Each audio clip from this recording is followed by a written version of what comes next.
Okay, at 7 o'clock, I'll call the meeting to order. This is the meeting of the Urbana Bicycle and Pedestrian Advisory Commission. Could we have a roll call? Bill Brown. Here. Annie Adams. Here. Leonardo Kovas. Kara Dudek. Here. Cynthia Hoyle. Here. Audrey Ishii. Here. Susan Jones. Here. Jeff Marino. Here. Craig Schonkweiler. Here. Nancy Westcott. Here. Morgan White. Here. We have a quorum. Okay, thank you. And then next is approval of the agenda. Is there a motion to approve the agenda or any additions to it? How about a motion? So moved. I second that. It's moved by Cynthia and seconded by Morgan to approve the agenda. All in favor say aye. Aye. Any opposed? That carries. Agenda is approved. Approval of minutes from the previous meetings. Were there any corrections to the minutes? Everybody had a chance to look at them. Okay, could we have a motion then to approve the minutes? I move to approve the minutes. Okay, moved by Sue. Is there a second? Second by Jeff. Any discussion? All in favor say aye. Aye. Any opposed? That carries. Minutes are approved. Okay, next is public input. Do we have any public input today? Come on up. Let us just tell us your name and what you want to talk about. Hi, my name is Matt Childress. I live in Champaign, but I spend a large amount of my time in Urbana as I work at the University of Illinois, actually on the Urbana side of the University of Illinois. This past weekend, my daughter and I went to see a great play the last 5 years at the Station Theater, and we got out at about 10 o'clock, and we were driving home, and we were going down Lincoln Avenue. And while we were driving southbound on Lincoln Avenue to get to Windsor Avenue, I wouldn't call it a panic stop, but it was definitely a stop that I wasn't planning for. And I have a dashboard cam in my car, and so I'd like to show you guys a little video of what it's like driving down Lincoln Avenue at night. Keep in mind that I'm a male approaching 50 years old, and so in lieu of using bifocals, I have multi-vision contacts. One of the things about multi-vision contacts is they keep your eyes dilated more to let more light in. So whenever you're bicycling or running around during the daytime, you're typically told to make sure to wear sunglasses. Obviously, wearing sunglasses at night will get you probably a nice little visit from the Urbana's finest or the U of I's finest and asking why you're wearing sunglasses. But keep that in mind so that when you see the video and you see bright flashes and glare, what that does to an older person's vision, okay? All right.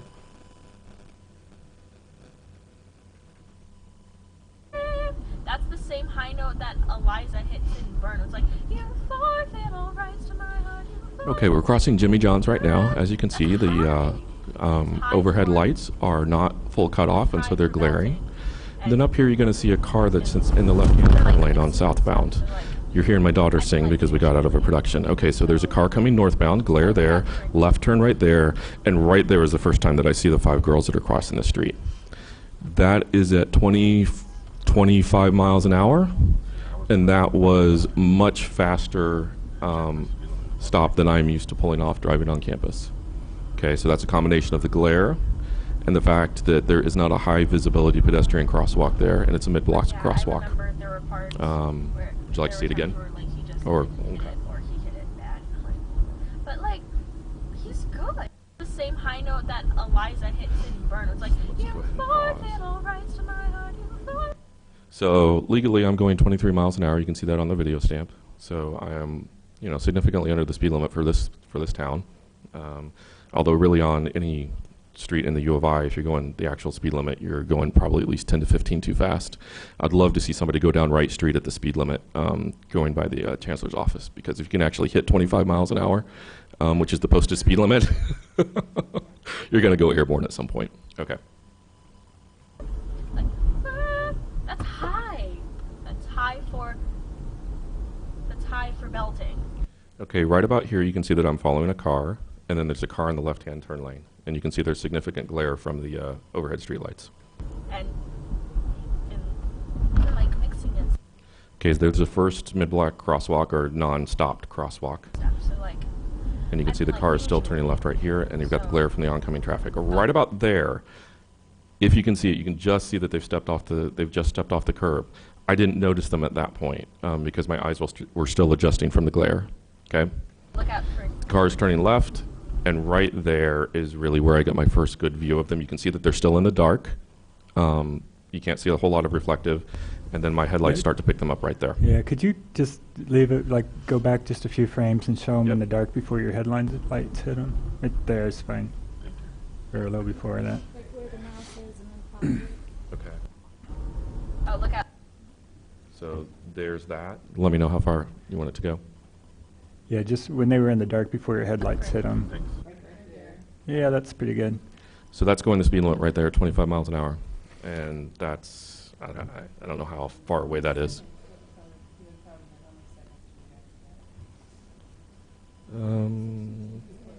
Yeah. 1001, 1002. About 2 to 3 seconds. So, I mean, if you go on the speed limit or a little slower than the speed limit, you're going to be okay. But I would say that I'm not the average driver because I realize that the annoying little creatures that are coming back actually pay my salary, or their parents do. And the farmer does not kill the sheep, no matter how annoying they are. And do you think, I think sometimes camera apertures adjust more than our eyes do and might be showing it even brighter than what it appears. Did it seem to you like that was a fair representative of what you saw, or do you think it seemed darker when you were looking at it?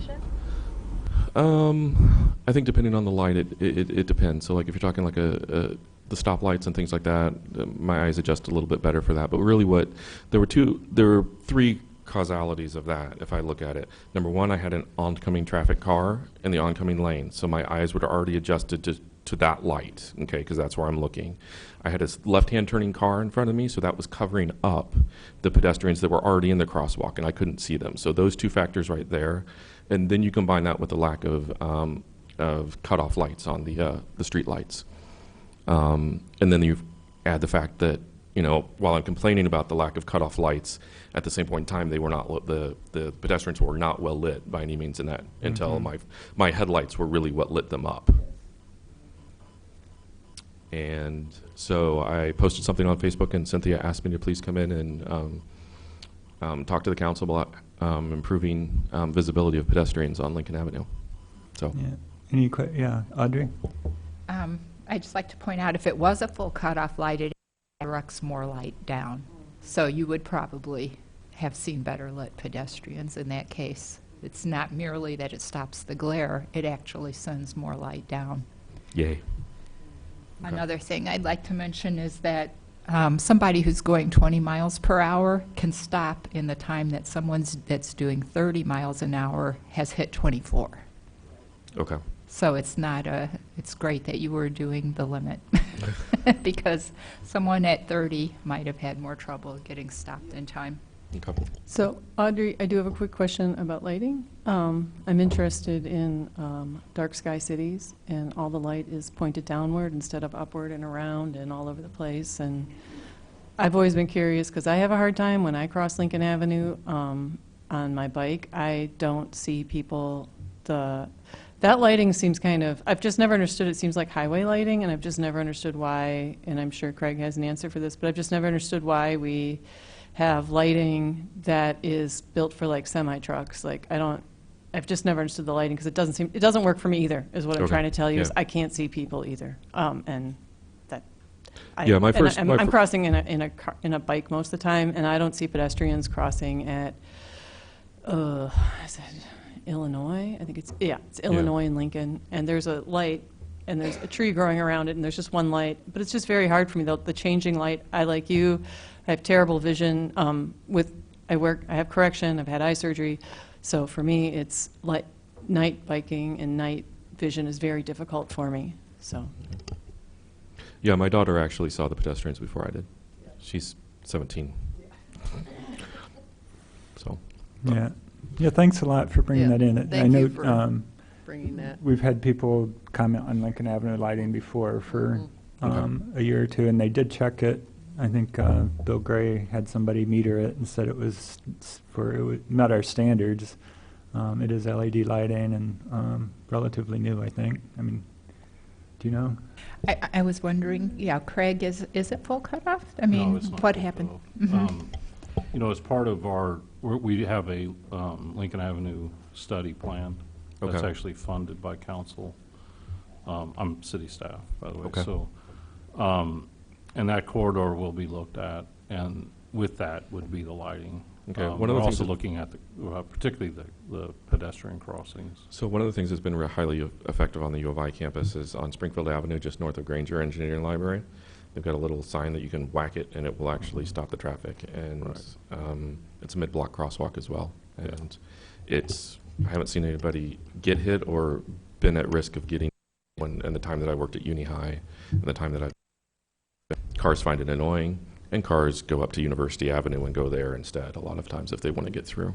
So, And I have a question. Would a stop bar have helped you if there was like a white stop bar painted ahead of time to alert you that there was a pedestrian crossing coming up?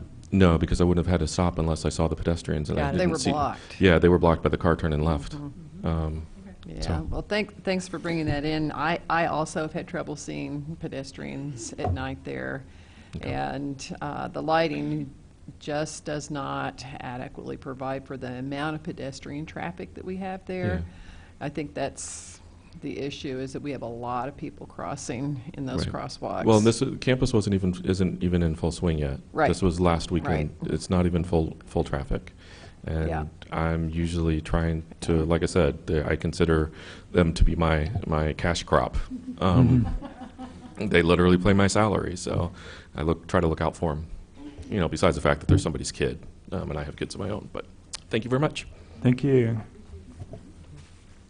Yeah, I'm looking forward to that study. I think with the lighting too, maybe part of that study would be looking at automatic pedestrian detection and side lighting rather than just overhead lighting, something like that. Because you know, there's overhead lights at every crosswalk basically, but when somebody's in silhouette with straight down, you can't necessarily see them. Right. You know, ideally, the lights are positioned where they put the pedestrian more visible, not like you're talking about down. They're actually like shifted off of the crosswalk some through there. But yeah, we'll be looking at the full gambit there. It'll take us up through a year to do that study. But, Craig, do you know, are they LEDs? They didn't really look No, like I was LEDs. trying They to look think. like the old style because they were So the- white. And yeah, I don't think the they've been old- the updated since system's the old. There might- crosswalks were put There in. might have They been a told us they were relamping done, LEDs. I think, but keep in mind, any relamping is only, you know, relative to the spacing that you have. So I'm trying to recall if our electricians relamped, but I do not think that they're full cutoff. You know, and we do acknowledge that. I mean, we try to do full cutoff when we can. But these older systems, you know, we're just keeping them together. But that'll be a part of the study, to study the illuminance of the whole system. Great, thanks. Any other public input? Yep, come on up.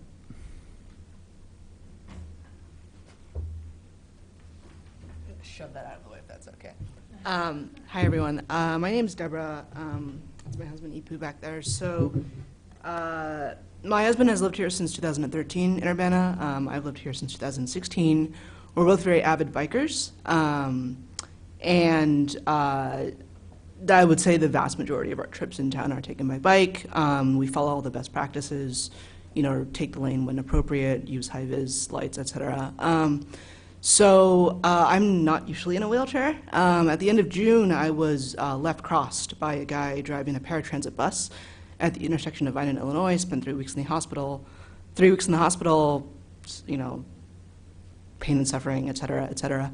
I just wanted to. I sort of heard through the grapevine that I'm not the first cyclist incident or pedestrian incident to have happened at that intersection, and I just wanted to encourage you guys. You know, you are doing very important work looking at dangerous intersections. So the thing that kind of gets me is I was doing everything correctly. I was, you know, traveling westbound in the middle of the road on a bright June morning, and it didn't really help me, so. Deborah, what is your last name? Lou, L-A-U. Sorry. It's okay. I'm not actually emotional. My voice is just shaking.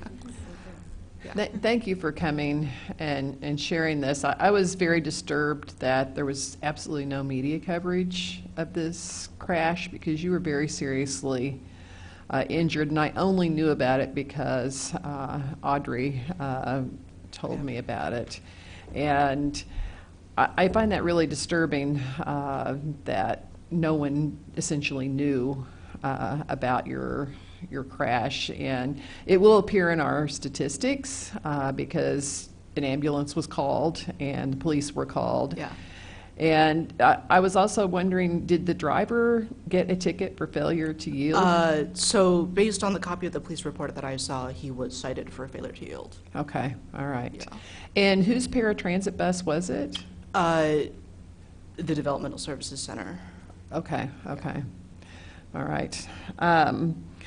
And my daughter was hit in the crosswest there. She was right hooked by a driver. Luckily, she wasn't at that same hurt. Intersection? Pardon? At that same intersection? Yes, yeah.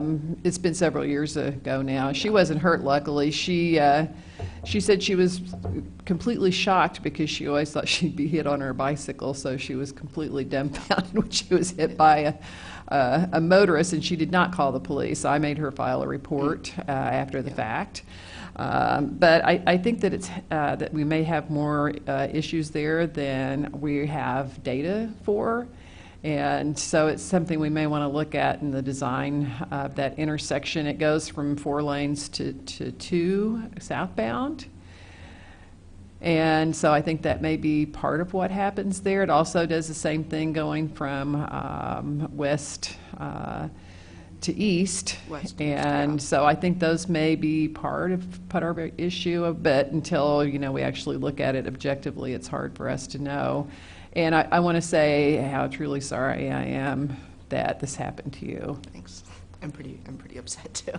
And just one other point I'd like to make. That is the recommended way to cross Vine Street, going westbound from historic East Urbana, which is where we live. So what was I going to do, right? It was the safest way to do it. I will confess I now cross at California instead of at Illinois because, well, for several factors, but one of which is there are fewer lanes to deal with, and so I only have to watch the 3 lanes, one each north and south in the center turn lane. But then there's no guarantee that people will be stopping, but I try and make sure I time it so that I have plenty of time to get across. But Cynthia, you don't mean Yes. to, I mean, really, there's nothing you should have done differently. Oh, absolutely not. Thank you. No, absolutely not. I'm not suggesting that you should have done anything different. I'm just saying that the signalized intersection is not as safe as we would like for it to be. And Well, for that reason, yeah. I made a choice not to cross there. And I'm not saying other people shouldn't do that. I mean, pedestrians can't really cross there very well. You really have to have the signal, and people who have disabilities of various kinds have to cross where they have those facilities, and bicyclists should be able to cross there safely. But because of my past experience, my trust level has been reduced. Yeah. But is this, I'm sorry, Maine and Vine or Maine and Illinois? Vine in Illinois. So Yeah, the I was- southeast corner of Lincoln Square, right in front of the fire station. And I was almost hit back there, I guess, about 2 weeks ago.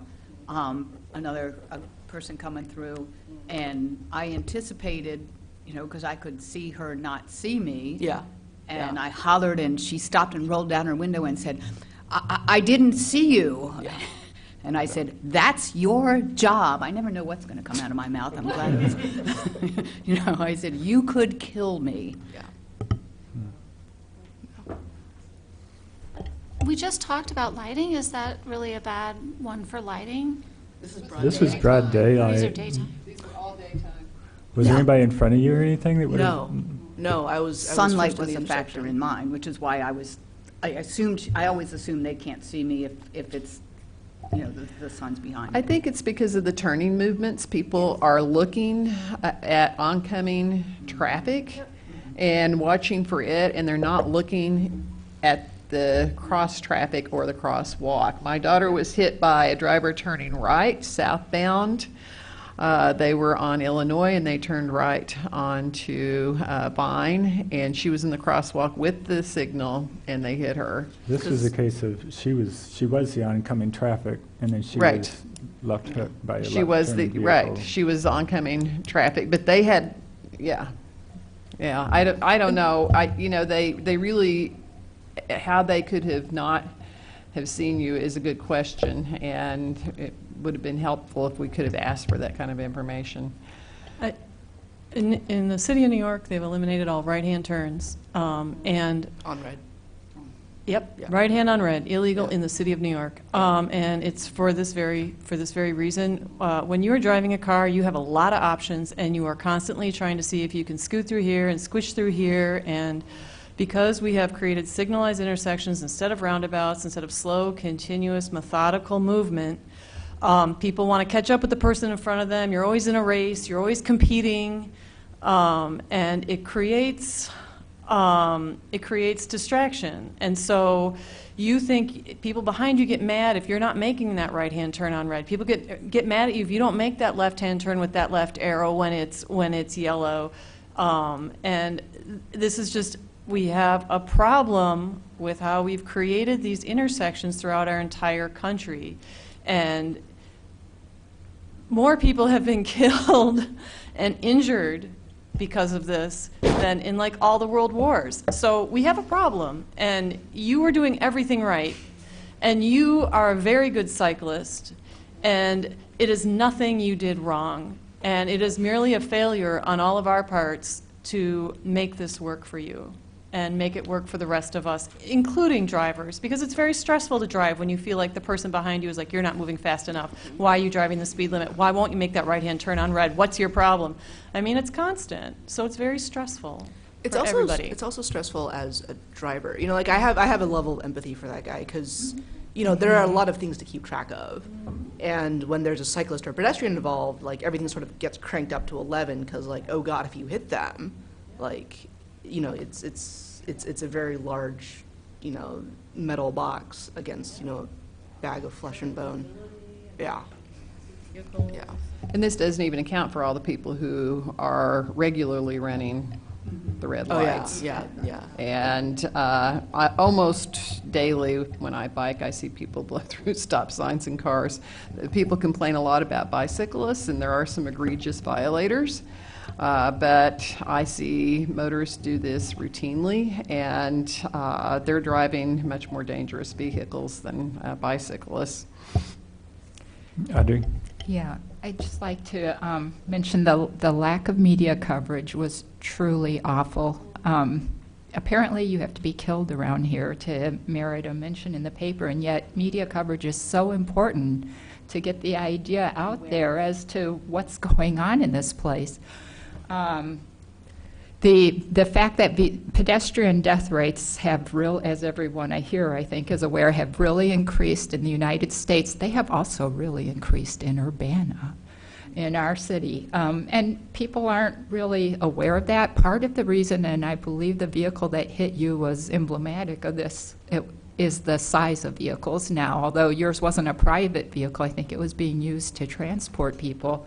Larger vehicles that with the flat front kill pedestrians and cyclists very disproportionately, and that increase in the popularity of that type of vehicle in the country is why we really are going to have to go over and beyond the minimum requirements for safety at intersections and on corridors, because they don't keep up. They're always a little bit behind the trends, but we're seeing that right here in Urbana. And the fact of your accident not being in the media is why we, the BPAC Vision Zero Committee, put together the statistical analysis, said, well, what else is not being reported? A 77% increase in serious A-type injuries. Those are your injuries. Those are life-changing injuries.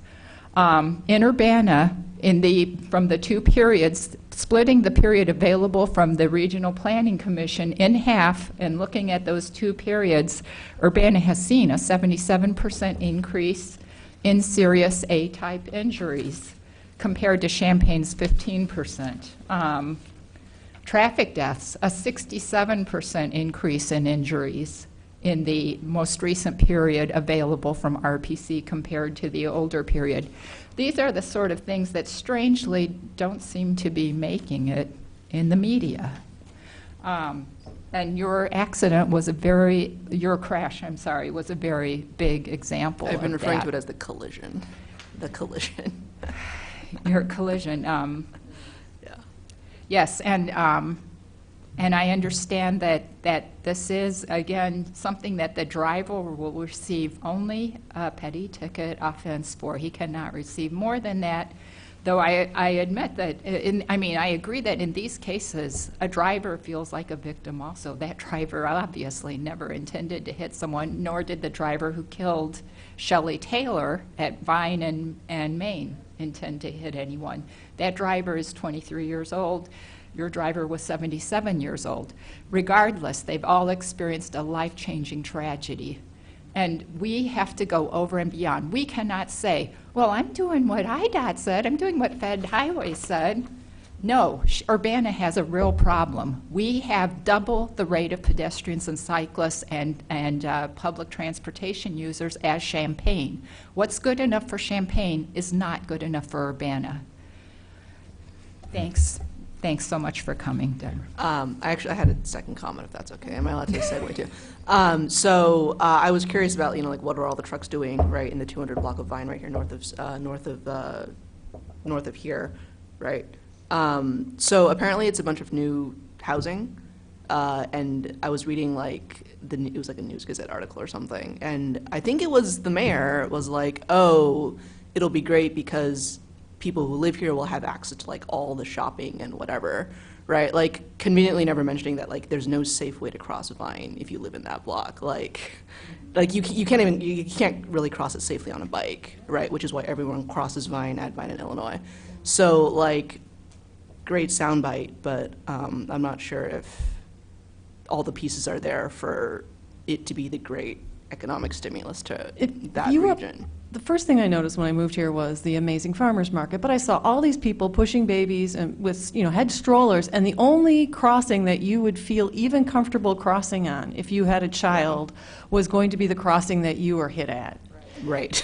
And that's the only crossing on that entire street. People can't even get to this city building, which is, the pedestrian access to this is cut off. It's not even designed for that. Yeah. And we're just making it far too comfortable for people to move their vehicles. And the thing is people generally, frankly, the moving speed of any vehicle is about 12 miles per hour when you add it all up. And it's just these signalized intersections create this experience of, I gotta move fast, oh, next, gotta move fast, oh. And instead of just this slow, continuous movement where everyone's movement is prioritized and everyone's movement is important. And it doesn't really help that as you're moving, like if you're going southbound, for example, you're coming from, like, a very large, wide, fast street to, like, all of a sudden you're in a much higher density, smaller space street with what will probably be a lot more jaywalking pedestrians. So. And I will wait minutes. I will dismount my bike and just sit with my legs crossed and watch the cars drive down Vine when I'm coming home from work, when I'm trying to cross the street. And there's a crosswalk there, and we pay someone in the mornings to stand there and let kids cross up here. And I just sit there, and there's only a crosswalk on one side of the street because supposedly, I guess, pedestrians only cross on one side of the street there. Oregon, and I just cross my legs, I just wait, and I just watch everyone go, and I look to the left, I look to the right. Oh, I get to go now. Because cars aren't stopping at those crosswalks, the one crosswalk that's there, and in fact, I don't stop when I'm driving my car because I'm afraid I'm going to get rear-ended. So we have a problem. We have a design problem. Yeah. So, yeah. Thanks again. Good luck thanks. with your continued And recovery. we wish you full Thank you. recovery. Please let us know if there's anything else you can think of that you would like to share. Like within your power. Yeah, you could also share this with the city council.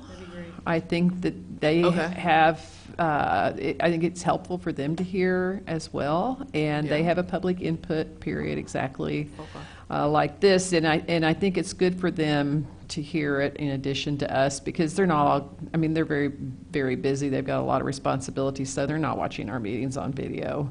This is not live broadcast. So I think it would be helpful for them to hear from you and give them the full details of what happened to you.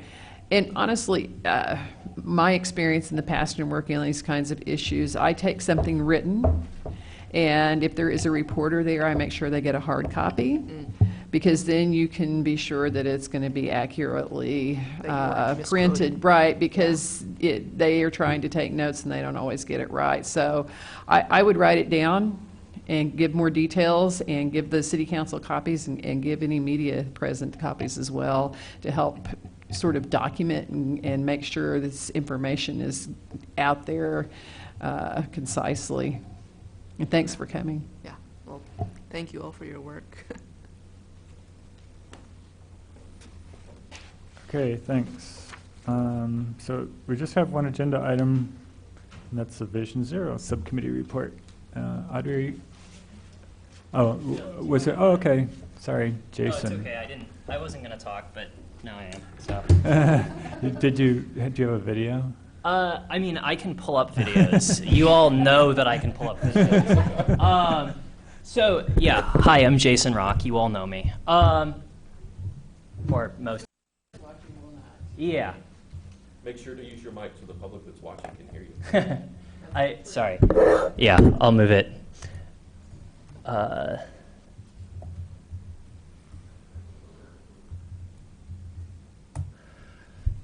All right, so I think most of you probably have seen these videos that I've been posting. I bought a bike camera because I was sick and tired of people disrespecting my space, and I wanted people to be able to see when and how much cyclist space is disrespected in this town. I do not think that there's any way for us to fix this problem without actually building truly separated bike infrastructure, because honestly, I don't bike on particularly busy roads, and my space is disrespected almost every ride. It gets better if you have a camera, because people think that you can hold them accountable. You can't, obviously, because you can't make a police report with just a video, or you can make a police report, but no one will be held accountable for it. And so the most egregious things that I see are people running the red light at University and Race. University and Race connects downtown Urbana to the largest park. I live on Race Street. I walk up to that park frequently. My girlfriend was almost run over at University and Race. People have died at University and Race. There have been, I think, 2 maybe pedestrian deaths at University and Race in the past 10 years. And so this video is a driver running a very stale red light. So a couple of people make the yellow light, and then that driver blows through a flat red light. The light was red when they hit the stop bar. This isn't oh, maybe they would have made this light. This is red. Straight red light.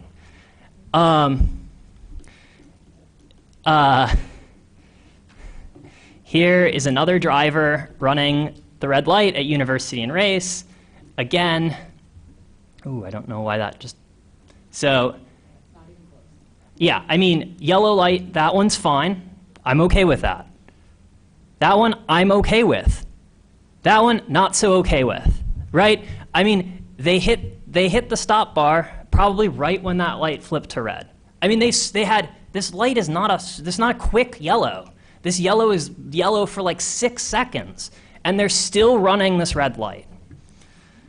I post things that aren't videos. So this video is at Green and This video is at Green and where the right. Yeah, sorry. So here the signage here says turning vehicles yield to cyclists. So what you would assume that I would be able to do here is ride my bike up into as far as the cycling lane will take me, and then merge into this traffic moving straight at that light. I don't do that, not because I couldn't, not because I would have been perfectly within my allowance to do that. But I had this thought that this black SUV didn't see me and might be making a right. And what would you know? They do, and they signal. I don't know if you saw it there. He turned on his blinker right there for one blink. One blink. This isn't a safe design of this intersection. It's, yeah, you literally one blink, and yes, turning vehicles yield to cyclists. So yeah, and I frequent this. So I mute most of my videos because I yell at people.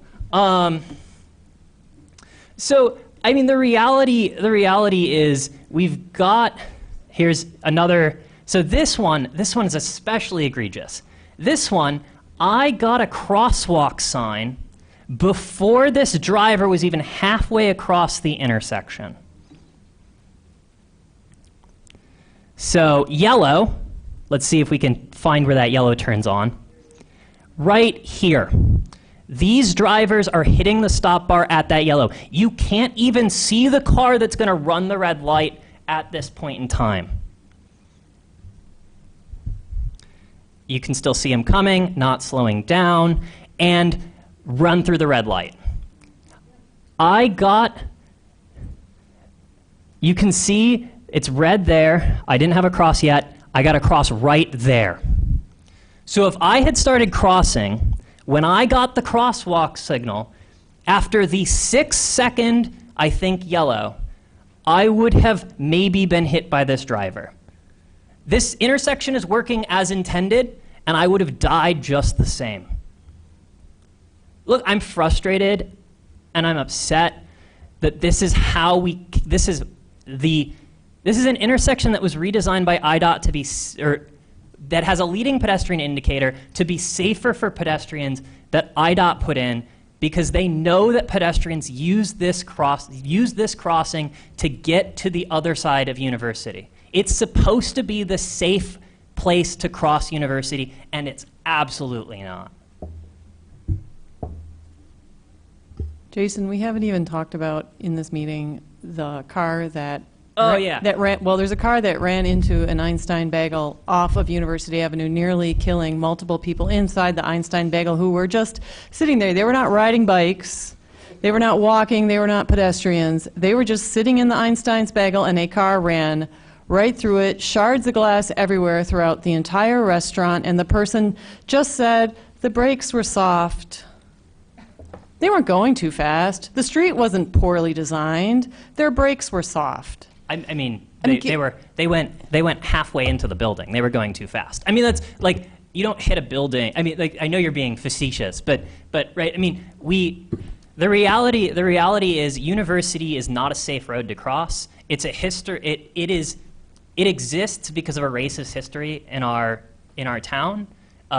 It was the segregating line between the black part of town and the white part of town, and it's something that shouldn't exist as it currently exists if we care about, one, fixing a segregationist past, but two, connecting up the economic advantage of the spaces south of University to the economically disadvantaged spaces north of University.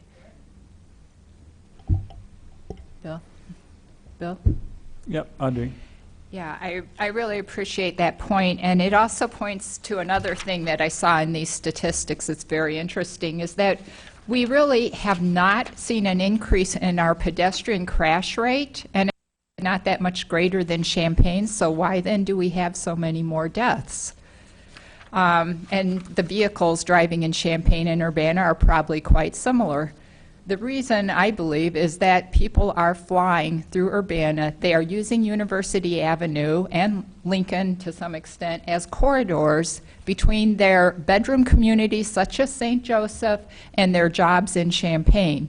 And police traffic stop data kind of points to that possibility, and that about half the stops are out-of-town people. I've been talking to some city council members about about this situation, and the Traffic Commission Chair, Eric Jacobson, asked me to ask Bill to ask the police department if we could find out whether the crash data are people from out of town, because that kind of changes our approach. These are people who are coming in. They don't see a place that people live, work, and go to school. They see an obstacle between their bedroom and their job, and they are driving through in a method that is very clearly oblivious to the businesses that are in Urbana, the lives that are in Urbana, the commuters and the cyclists. So that was a question. Eric felt that Bill Brown could request from the police department the residency of the crashes in Urbana. We know, we have traffic stop, but we don't have, and it should be fairly easy Would to that come be up so with we could- because so that we could is in the direct police educational reports. efforts? Why would you want to know that?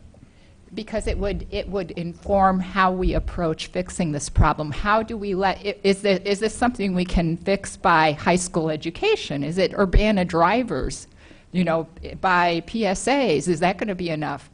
No. If it's people coming in from out of town using Urbana as their corridor, then that's a different thing. We need to indicate through design and through signage that, hey, These are residential this is a streets. Vision Zero city, and we don't tolerate people driving like you showed. Yeah, I mean, I would also say that Main Street is also that. So there are a lot of people that drive down Main Street as a way to get through Urbana to campus. It's not seen, I mean, I bike down Main Street in part because it takes me to Springfield and then I can get onto campus. But that's not a safe road for me to bike on.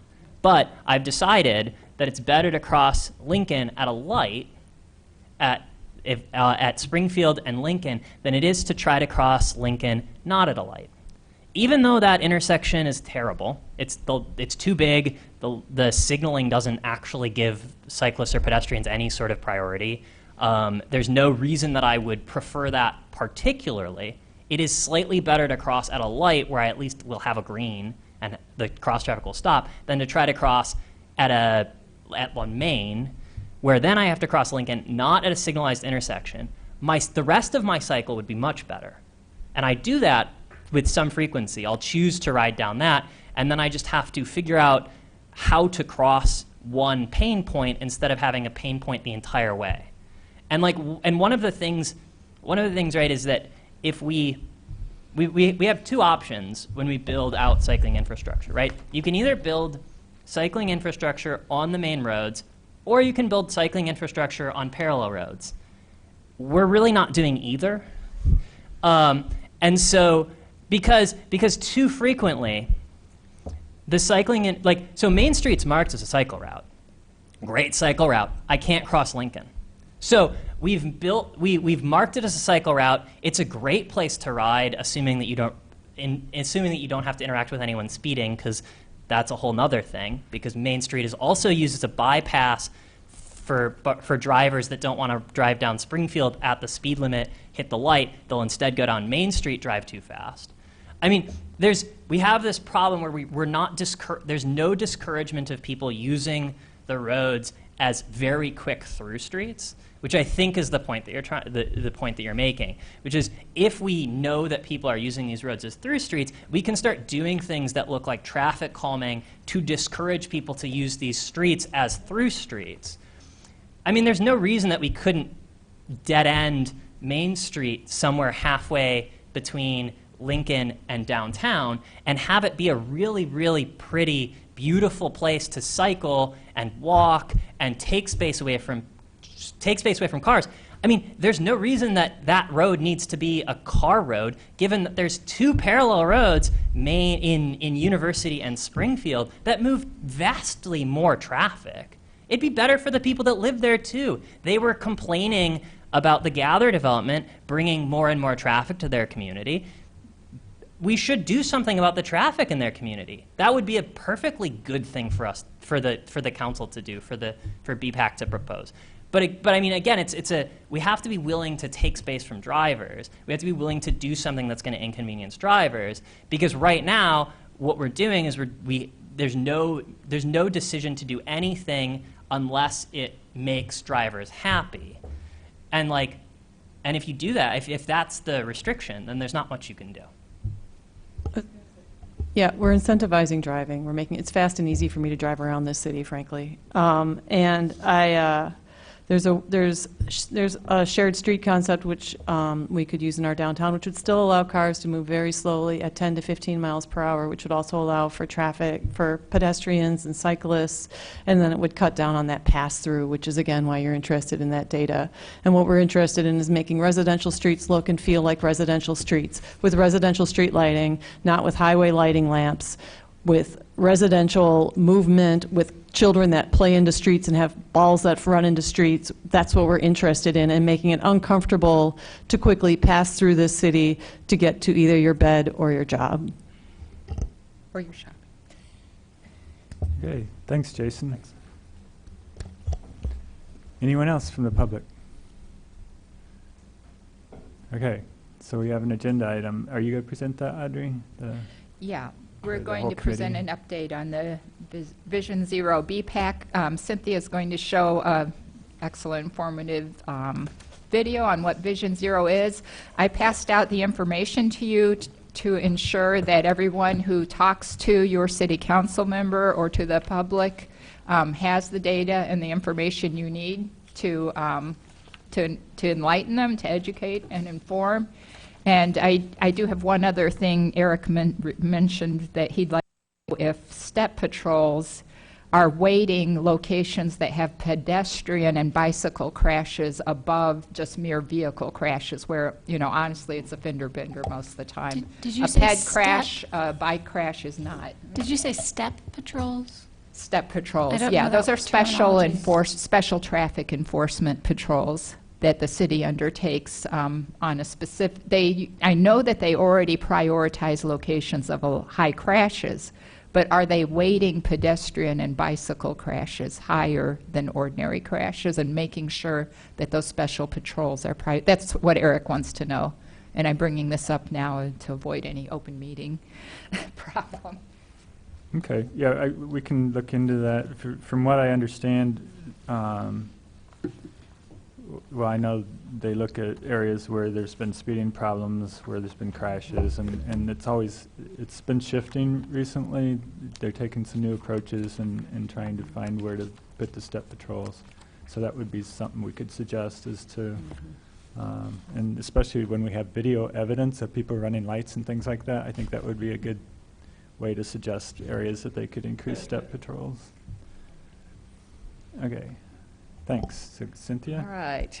Yes, thank you. I wanted to share a presentation tonight from the Federal Highway Administration. This particular engineer happens to be from the Texas division, but it had some good information in here. I thought it was helpful to present to this group, and also then people can watch it later when it comes up. So the federal government has a Vision Zero policy, and the state of Illinois has a Vision Zero policy and plan, and that's something that has been called for in a number of our plans for Urbana as well. And this gives a little bit of history of how that happened, and then some of the ways in which they are implementing it. So this started in Sweden, and this has a video that the Swedes have out there. A passion for people all over the world. Cars are a symbol of freedom, social and cultural progress. Mobility means economic growth and prosperity, but there's a flip side. Economic growth leads to increased traffic, which means more traffic congestion, more noise, and more air pollution. And even more critically, increased traffic means more deaths and serious injuries. Every year, almost 1.2 million people die on the world's roads.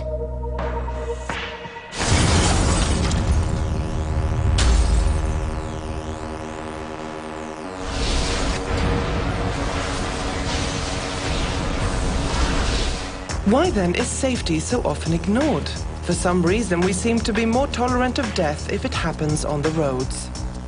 If you take a nuclear power station, if you take aviation, if you take the rail system, all of them are based on that they should be operated by people who can make a mistake. Some would argue that this higher tolerance is the price we have to pay for mobility. We disagree. There is no moral justification for any loss of life in traffic.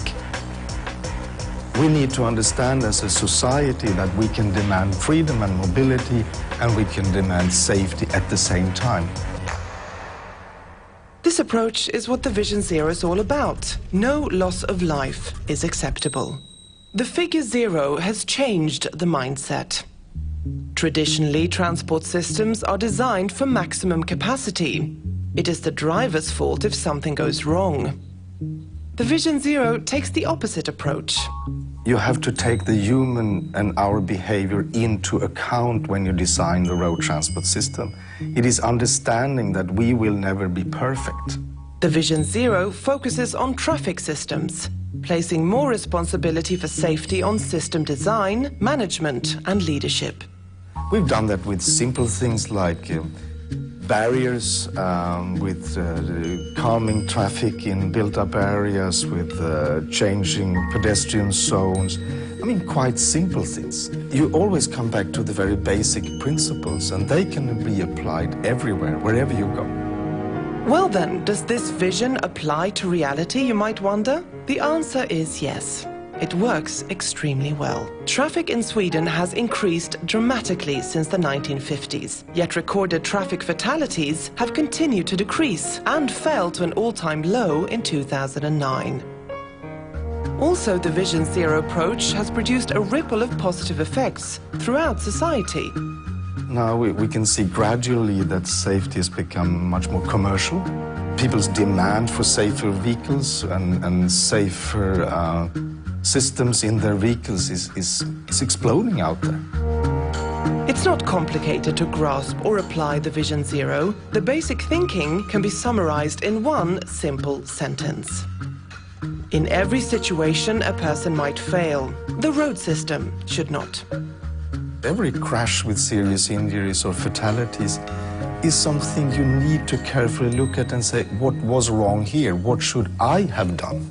Not the citizen, what should I have done as a professional and responsible person in the system? That's the real demand we need to put on ourselves as professionals out there.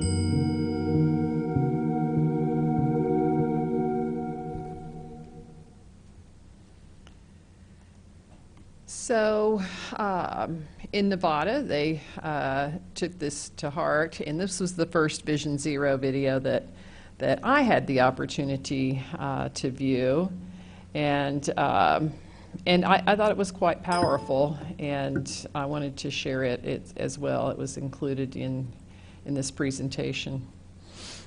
I don't know, probably more than 20,000, I would assume. 100,000. I'm gonna say a lot, so probably around, say like 1 million. 400.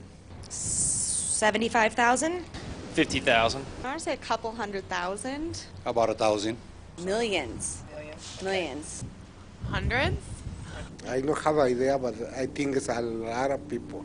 Probably about 400,000. Probably 200,000. Oh, golly. I think it's maybe around 35,000 these days, something like that.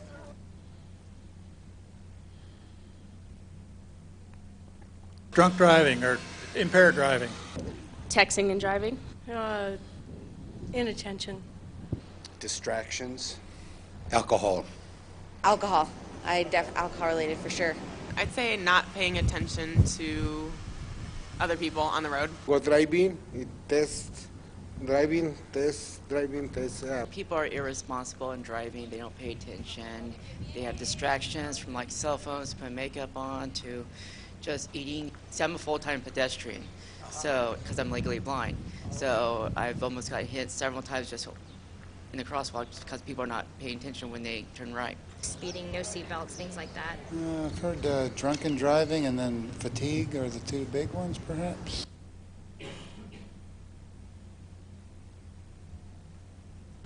Yeah, not going to happen. No, not at all. I don't think it's realistic. But I do think that if we work towards reaching that goal, that we will decrease the amount of fatalities. Absolutely not. This is humanity. No. No, not with as many cars and not with, the amount of people here. Yeah, if people stop using their phones while they're driving. It's not incredibly likely, but it's always good to strive for perfection.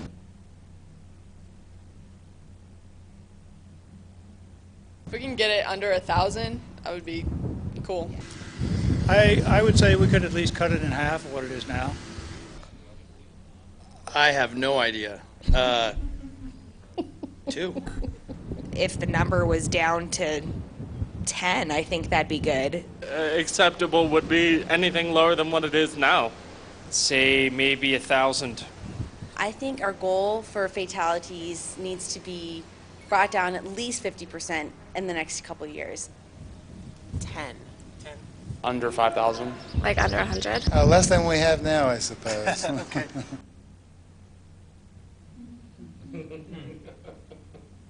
Zero? 0. Well, you'd have to say 0 for that. For my family, personally, 0. That's acceptable for my family. 0. None. 0. 0. 0. 0. None. 0. 0. None. Oh, obviously we'd hope for 0. 0? Okay. Yeah. 0. 0. You Yeah. leave the house, you come back to it at the end of the day, I feel like.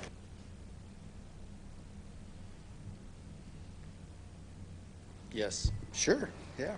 That'd be great. Yes. It should be, yes. Yes. Yep. Yes, definitely. Great. Yes. I think there should be 0. I mean, yeah, you have to aim high, I would say. It should be 0. That should definitely be the goal. I absolutely agree, yes. That should be the goal, 0 fatalities.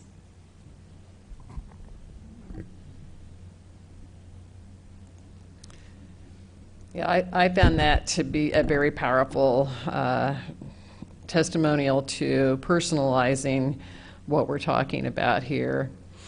And so a lot of organizations in the country, ASHTO has also been working on this. This is when Sweden first started this, was in 1997, and they have made significant progress. The United Kingdom and the Netherlands have also been working on this and have some of the lowest rates in the world. Here you have a chart that shows that. So just so that people really understand what we're looking at, Sweden is up here with the number of fatalities per 100,000 population at 3.1. The United States is down here among the industrialized countries. This does not include every country on the planet, but we're at 10.6 per 100,000 population. This is from 2012. So you can see that we're significantly higher. And it's not because of the number of cars per capita. Germany has a similar number of cars per capita. And they're up here, you can see, with a much lower rate. It's half, essentially, of what our rate is.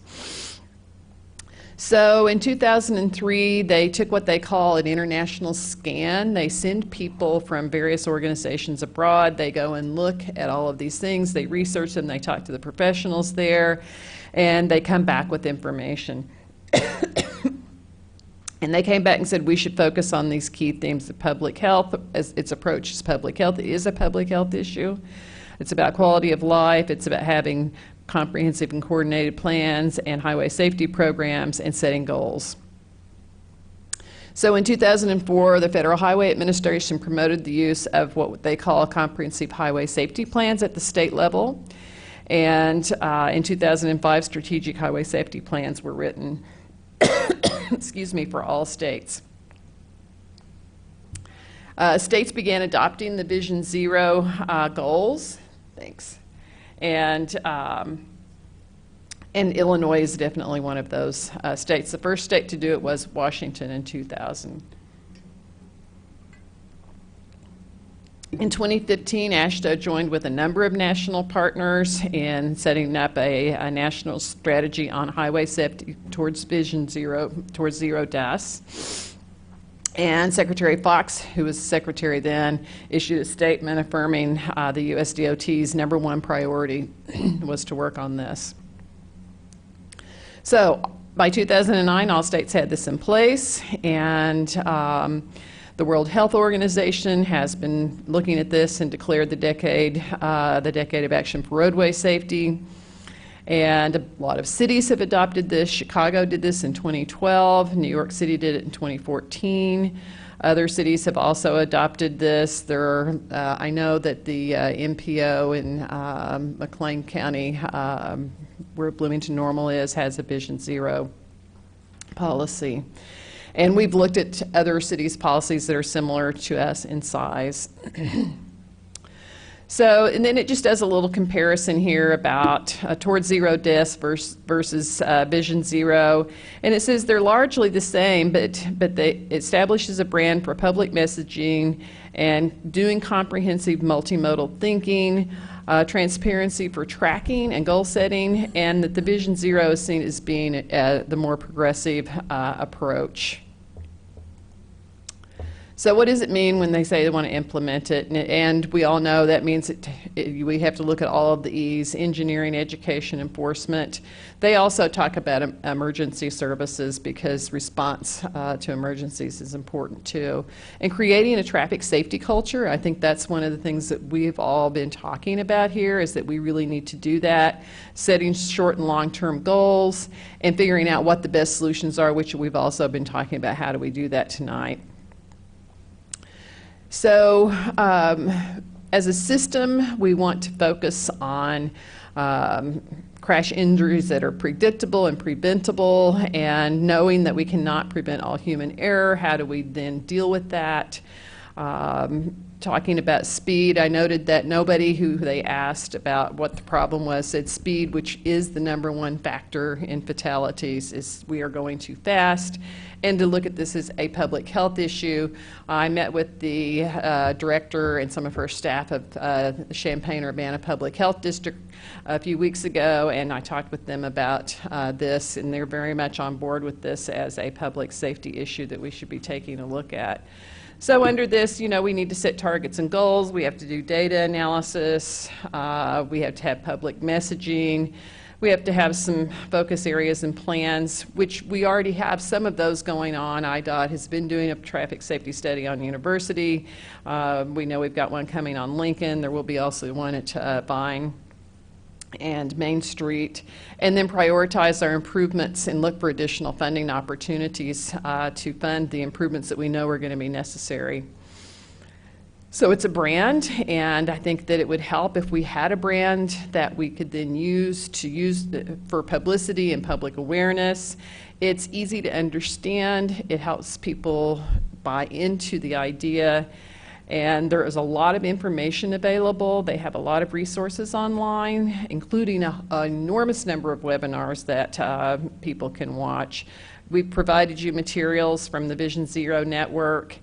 And the key takeaways here, they say, you know, it's not a short-term project, it's a long-term one, and it is defendable. People don't want their family members and friends injured or killed, and you know, we've seen tonight the consequences of someone being hit through no fault of their own, doing what they need to do for everyday life and having their lives severely disrupted. We have to have leadership to help us with that, so we need to talk more to our city council and our mayor. And we also brought to you tonight, this is the core elements handout for Vision Zero communities, and it talks about what we have to do. And on the second page is really the key steps, that we have to have public, high-level, ongoing commitment. And I think until we feel that we have that, those of us who have been working on this in the committee don't feel like it would be productive to put forward a resolution. We don't want to send one to the city council if it's not something that they support. We would also like to have more authentic engagement, and so how do we do that? What are the steps we need to take?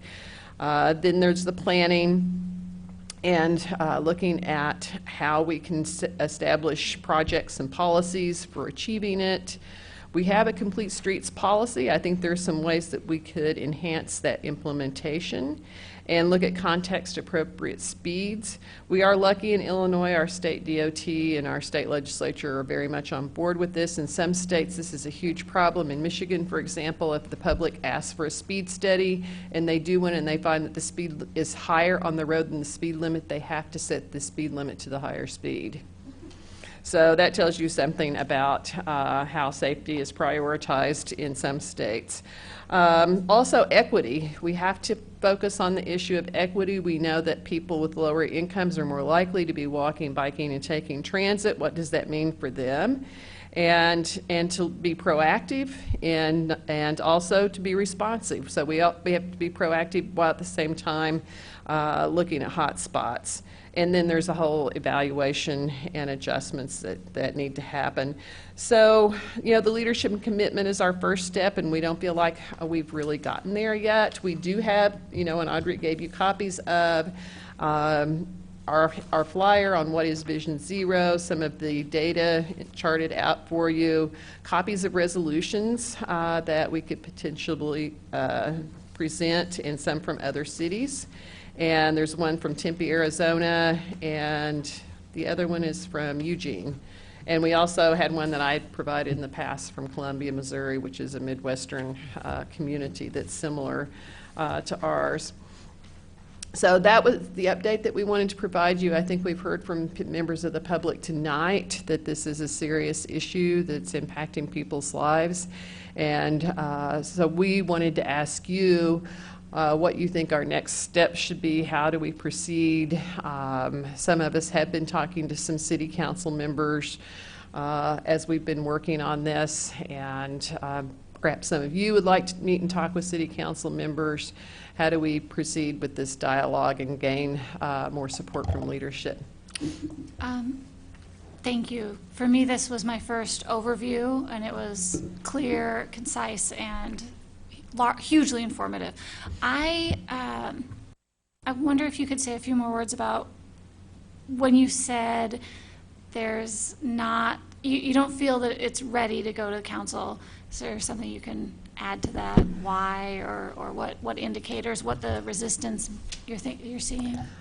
There has been concern expressed that in order to have this happen, it will take staff resources, and currently the mayor and the city administrator have been focusing on reducing city services and cutting city staff. And so a new program is not seen as something that we can undertake at this time. And so I think that that's something that we need to have a conversation about, and it is a matter of public health and public safety that we feel like is a high priority. But until we feel that that is supported by leadership, it doesn't feel like it's a good plan for us to take a resolution forward. Thanks, Annie. And I'd just like to mention that last year, IDOT did give a Vision Zero grant out to the city of Chicago for their step patrol, their enforcement efforts towards a Vision Zero. Specifically, they were looking at enforcing speed. So there is the potential for grants. Also, our rate of pedestrian death is really so unbelievable. It puts us in with the 20 worst cities in the country, way worse than Chicago's. And I think that there's a good chance we could get support as well to see some improvements if we take that crucial step of adopting a vision. I mean, without a vision, it's hard. So that partly answered my question is what, as a Vision Zero state, what does the state provide as informative resources to cities that want to be Vision Zero cities? I don't think they've identified any specific funding for that. You could certainly apply for safety grant funding. For example, I know that Ride Illinois, which I'm on the board of, which is our statewide biking organization, has a grant that they're working on driver's education and incorporating more bicycle education into that. So there is funding available for doing those kinds of projects and plans. So it would be a matter of the city deciding that we would like to do this. I think probably if we passed a resolution that said that we want to become a Vision Zero city and then applied for the funding to develop the plan. We're already collecting the data. We have a lot of crash data. There's additional data we might want to collect because of data on pedestrian and bicycle counts in various locations. We have some, but it's more campus focused than it has been community focused. And so with our thinking about equity, I think we would want to look at university a little more closely.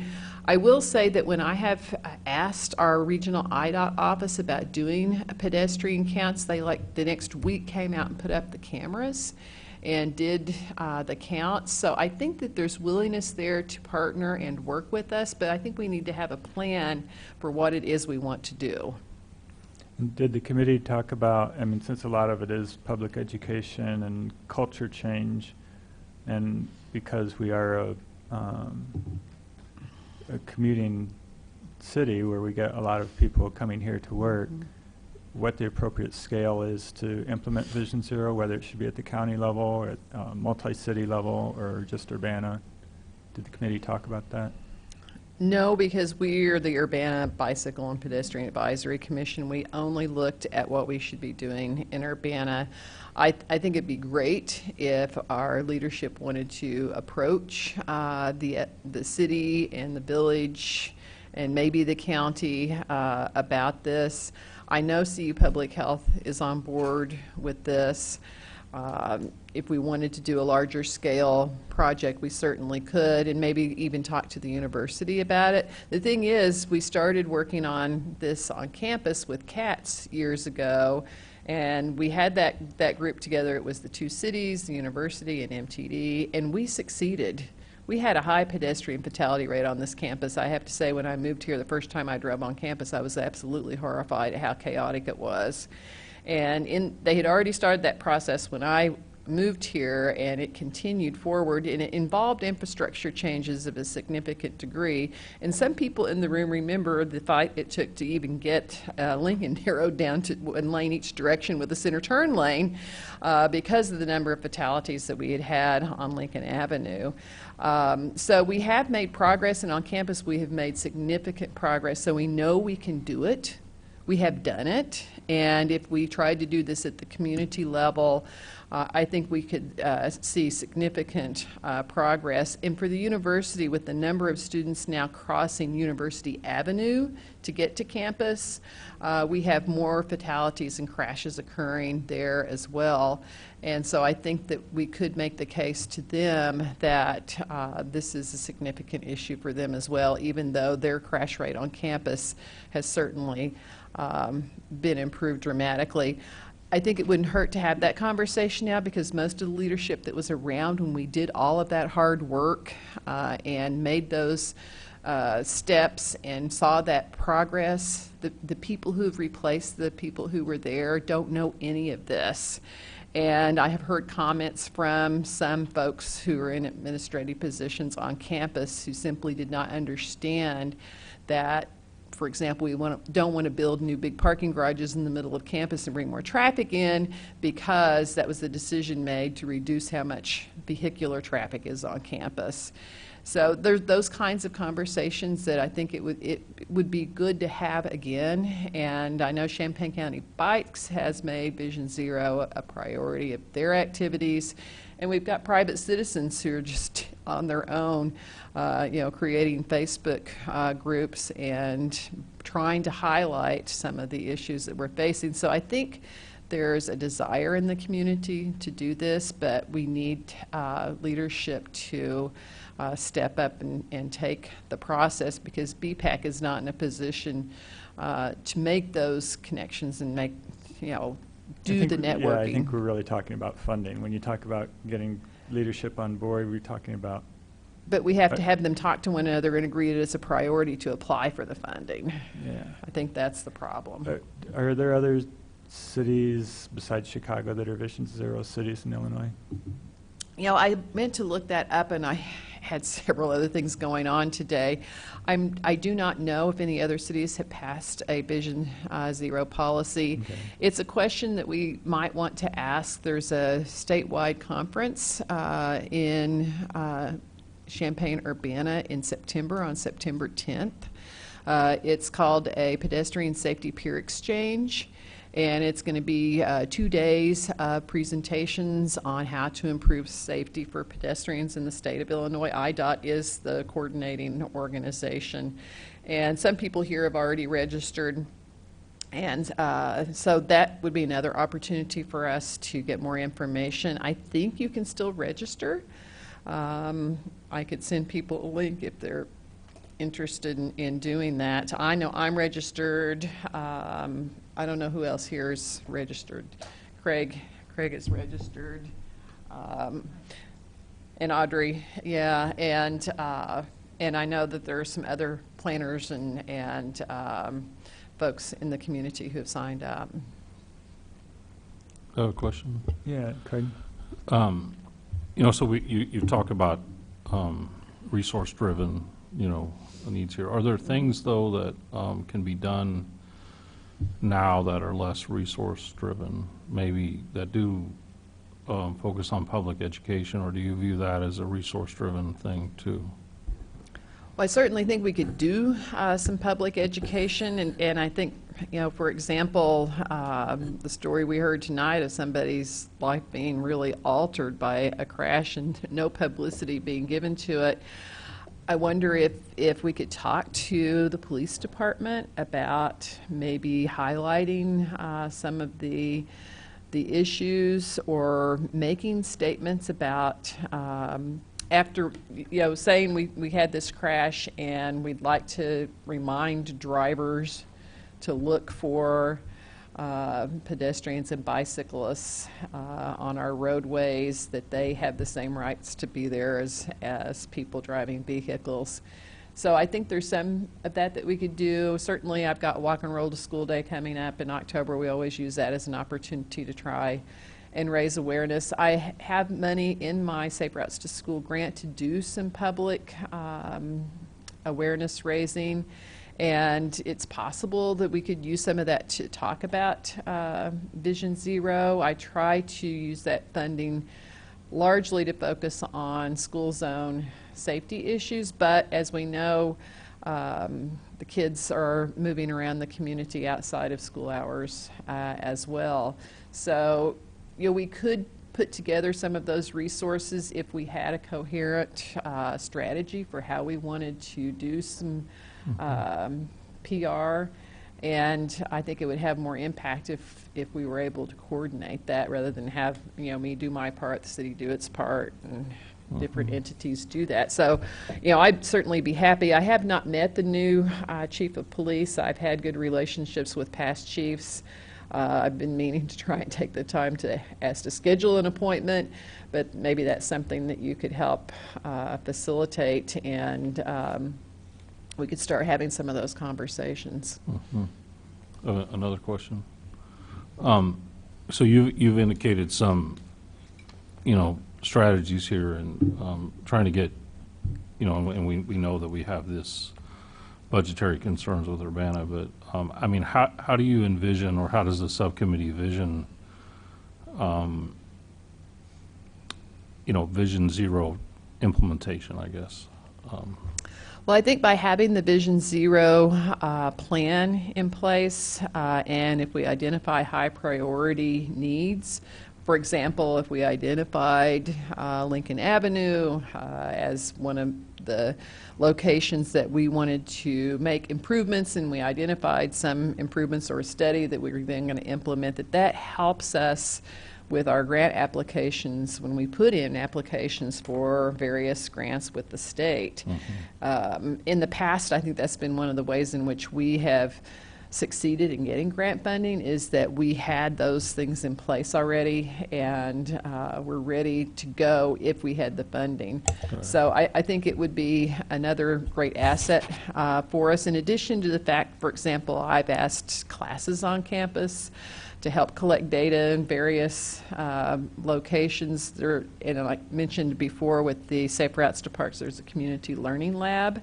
We could even get a community learning lab, some students from the community learning lab to work on helping us with a PR strategy. And I know the Park District had a project where they wanted to engage with underserved communities more, and the students who took that project on for them were amazingly helpful in helping them develop a plan for how to do that. Mm-hmm. And that's how, in fact, I learned about this tool and then applied and I have the students now who will help us with Safe Routes to Parks. Right.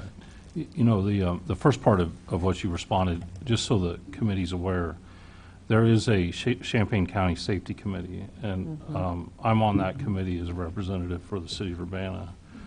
And that committee is through the Regional Plan Commission. There are also other agencies that are on that committee. And as part of that committee, they look at the urban environment, and then there's a separate subcommittee for the rural environment. So with that committee, it's really, initially it was part of the skill reports, which was the selective crash intersection locations. Now this is more intersections, say, within an urban environment, plus segments too. And within that committee, they look at the fatalities and the A and B crashes and all of that. Those actually, that committee then helps drive like this Lincoln Avenue study with that. So when I look at Vision Zero, I feel like that piece of it we have, part of that. It's some of the other pieces maybe that are missing that could dovetail with that, because that is already something that's being done. And then, like, as far as city staff, we say on Lincoln, we know that we have some issues at a couple of those intersections that the gentleman was talking about. And then, you know, we've identified a study. Of course, then we have to get that study funded, which we did through the council. And then the goal there was to have an analysis done. We do a phase 1 study with all the, you know, the full comprehensive study, that then we then can have the background information then to apply for, particularly the Highway Safety Improvement Program grants, maybe even an ITEP grant if something involves, you know, the movement of, you know, a multi-use path or something like that. So that piece is there already. Yeah. Staff also takes it very serious when there are fatalities and injuries as well. We analyze, you know, particular locations. It really does come down to lack of resources to be able to address, you know, every single situation, particularly in a timely manner. It's the engine is slow to move, and we get there through time. As we're moving through time, just keep in mind, we focus on that problem, and then another one comes up, and then we're trying to focus on that as well. So we have limited funding. But the single biggest piece that I see as being the city's traffic engineer is the lack of education. That's something that we don't have the resources at this point to focus on. The other one is getting maybe good data, and I think Audrey's alluded to that. We get some good data through RPC. We have a lag in getting data. Everyone does. With the DOT, they do the best that they can. Yeah. We have access to crash reports. We don't have the staff to comb through though and really sort every single location out. And you know, I mean, in my fantasy world, I would have some type of GIS-based data system that has got, you know, I could pop up and look at every single map or dive into an intersection, and we would know, you know, exactly, you know, like this citizen, you know, that kind of situation. We would know that those are coming up, and then we'd also have staff that, you know, you're talking about Vine in Illinois, we could focus in on that, and we could really, you know, hey, what is going on here? You know, at that, it's just a fact. We don't have that. But when I think about the implementation of Vision Zero, I think the hardest thing is what does it mean as far as resources? What kind of staff commitment does that mean? What kind of ultimate funding does that mean? Is Vision Zero mean that once it's implemented and then we do have a situation at Main and Vine that everybody's expecting that we redesign that intersection ASAP? Because I can tell you that's really hard to do. This is just a fact. Yeah, no, And I don't think it can be designed that way. Right, and I think these things, I'm just telling you from my perspective as staff, it would help with greater clarity, which I think would also help with city council buy-in. Perhaps in the interim, it could be where some things, are brought forth to council and said, hey, BPAC, we're already doing, we've taken on some of these things, but now we need this help. We need your piece. We're not asking you to do everything, but we do some of this, even on our own, without even having Vision Zero. I don't know, I'm just throwing that out there. Well, in response, I think I was hoping coming to BPAC tonight that one of the things that we could ask the members of this committee to do is to help with getting public input. I think that's something that we could do. We have done surveys in the past, and we have collected input from the public. We have the ability to talk to community organizations and to talk to our neighborhoods and get feedback from people. And if you're very involved in your neighborhood organization, you could even ask them at a meeting to endorse the idea of doing something with Vision Zero. And so I think that's something that the members of BPAC could do, that we could commit to as members, that I was sort of hoping we might be able to agree to do tonight.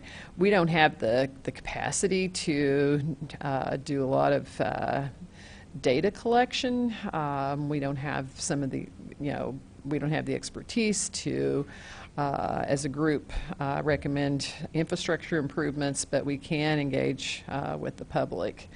And we belong to various organizations that can also help us with that as well. Yeah, and then my last comment, my opinion, if we could get this countywide, that's the best way, versus just in Urbana. I mean, it's important in Urbana, but to get zero fatalities throughout this county, that's to me an ultimate goal. Well, RPC has already clearly stated they're not going for zero on their LTR, long-range transportation plan. They're going for a 20% reduction, which having Urbana go to zero would accomplish it for them. And well, the that should make long-range everyone transportation plan, though, is not the same as a Vision Zero plan. Vision Zero doesn't set zero to happen within 5 years. The long-range transportation plan is a 5-year plan. So that is it's a different kind of a plan.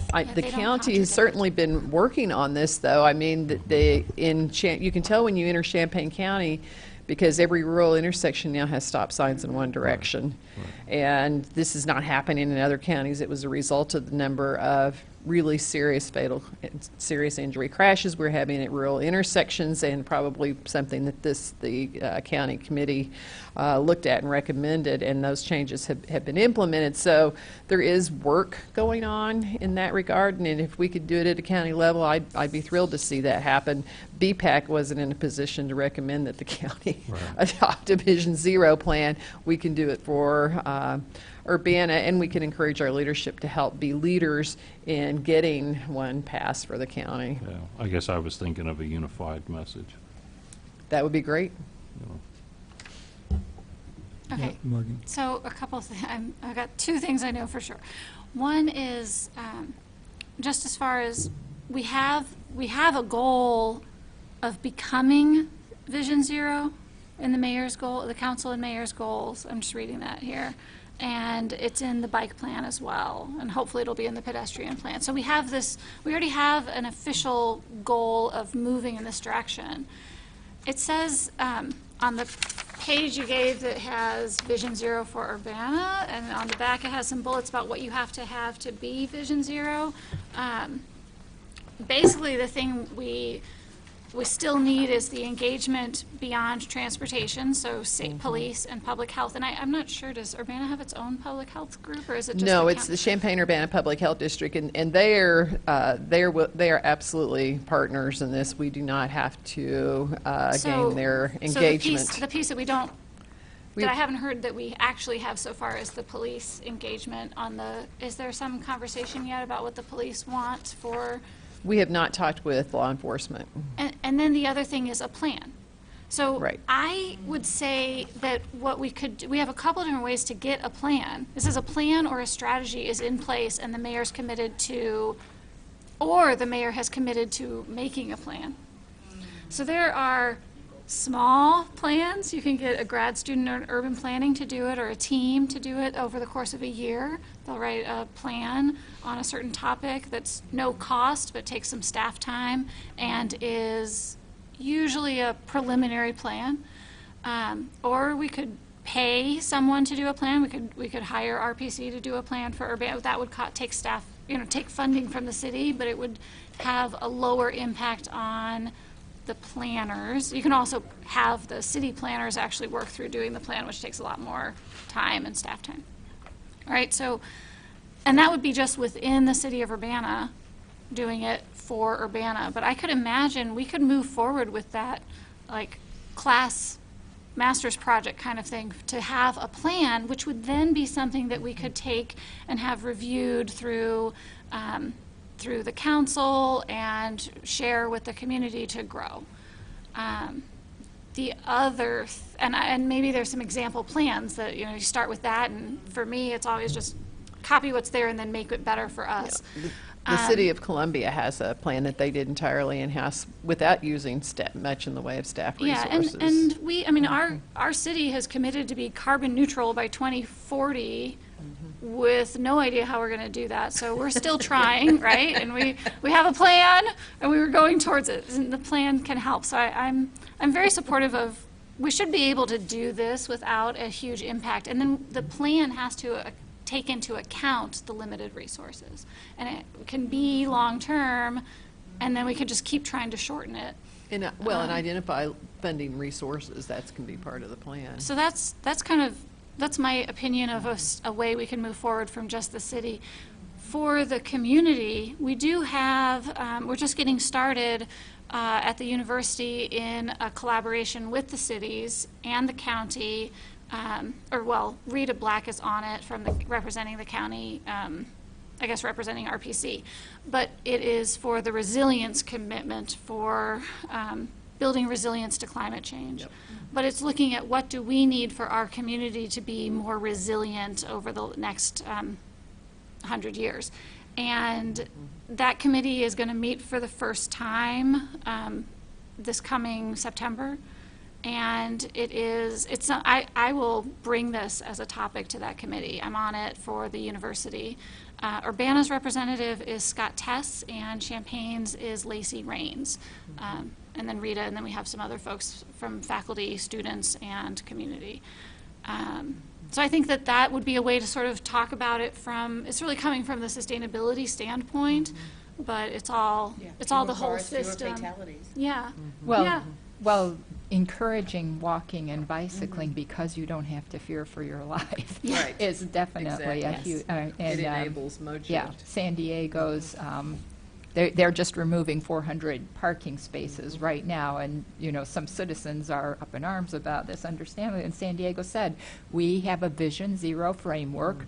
We are prioritizing bicycle and pedestrian safety, and we are reaching our climate sustainability goals. So go ahead. And within the university, we have the Illinois Climate Action Plan, which is my day job, and the Illinois Climate Action Plan gets updated every 5 years. So this coming year, starting September, we'll be working on new chapters. So there will be a 2020 ICAP, and it will have a whole section about transportation, and we'll make sure that this discussion is brought forward in that space too, from the university perspective. So we're having wonderful ideas here, but how do we bring the city council into this? I know I spoke with Mary Alice, and she mentioned, maybe invite the mayor to BPAC. How do we transfer all this in within a 5-minute public input? So in my day job, I do communications work. So I do communications work on social media, PowerPoint presentations, videos, graphic design, recruiting materials. So I think I might be a really good person to be on a committee that would put together the communication information and a multi-platform communication strategy, because I also believe this is something that will really make Champaign County resilient, will really make Champaign County a magnet for businesses and people. And I'm reading a fantastic book on driverless cars, and what that means for our future. And they are going to be on our roads soon, and what we do not want to happen is that the roads become no longer accessible for pedestrians or people on bikes because driverless cars can't handle them. So this is all working into Vision Zero. It's all part and parcel of what this is. So I would be happy to be on a communications committee that would work on putting together a 5-minute presentation or the wonderful videos that we saw today. And then I think we start shopping that around to people, because, I mean, is St. Joseph's part of Champaign County? Yes, no? I don't know. All I know is I was biking on the KRT and I saw an insane multi-vehicle accident